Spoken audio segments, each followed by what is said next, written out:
So 8 names are in the hat from which the head of the judiciary, the Chief Justice, will be chosen. At the same time, 7 candidates are being interviewed for 2 seats on the Constitutional Court bench. These are 2 different processes.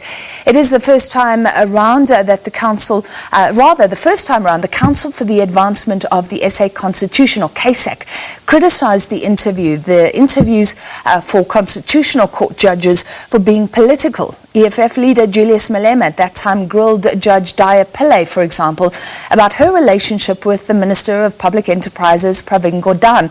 The JSC decided to settle with CASAC and restart the interview process today to avoid unnecessary litigation.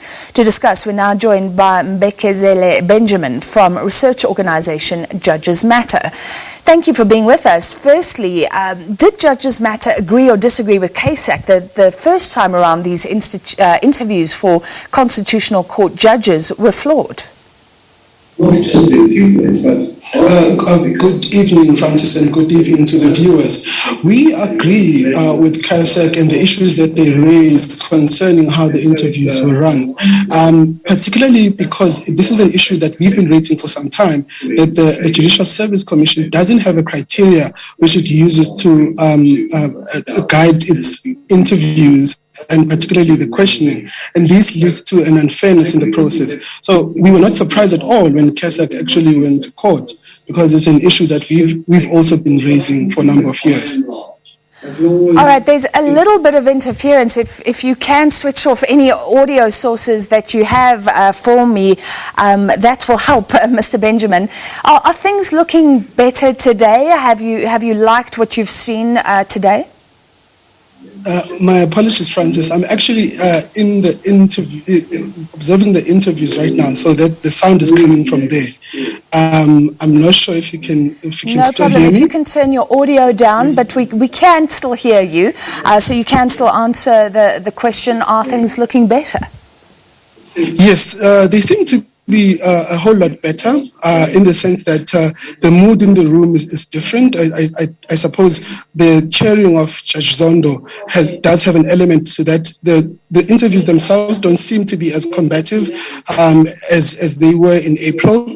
The commissioners seem also to be focused on the key issues that go to the fitness of the candidates to be judges, and less to issues that are unrelated to that, which is what CASAC was complaining about.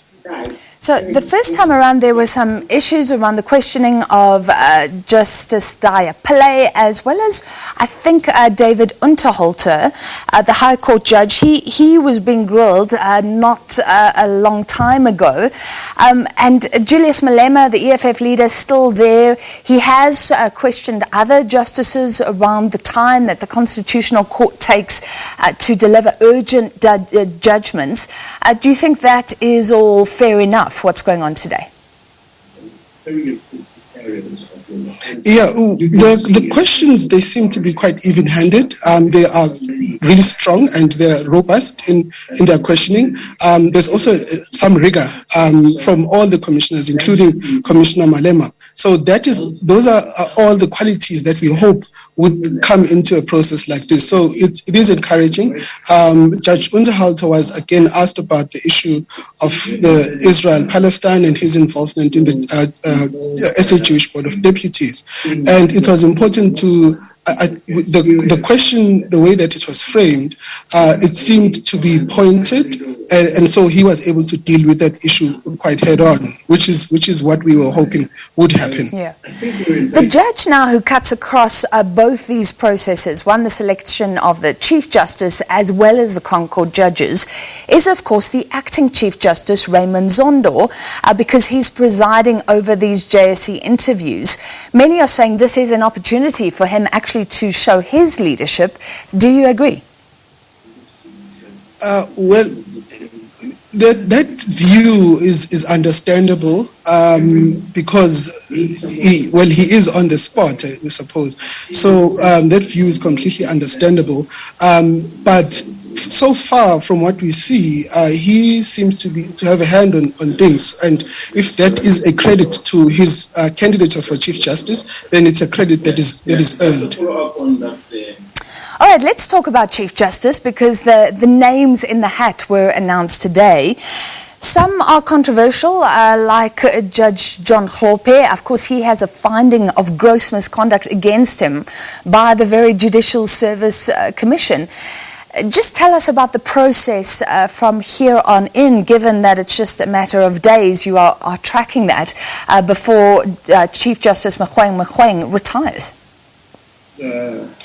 Yeah, so the list that came out today was interesting. Some of the candidates we did expect to come on. You mentioned Justice Zondo, Justice Maya from the Supreme Court of Appeal. So those candidates were expected. We were surprised to see people like Advocate Musi Mkhobane on the list, Dr. Wallace Mgogqi. Those are people who we wouldn't ordinarily think would qualify for this important job, because experience as a judge is not something to be taken lightly, and that experience is essential if you want to be the top judge. So that for us was surprising, but of course we're encouraged by this public and transparent process.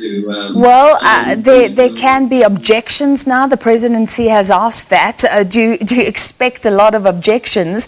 And then what happens? Do candidates fall off the list, as it were? So yes, the public has until the 15th of October to submit objections to the nominees, and then there will be a selection panel that will draw up the final shortlist, and that will happen on the 29th of October. So of the list of 8 now, it will be cut down to between 3 and 5 names, and so that will be based on the objections that the public submits. All right, thank you for your time tonight. Mbekezeli Benjamin from research organization Judges Matter. We'll take a short break and we'll look at what does a judge make coming up. Stay with us.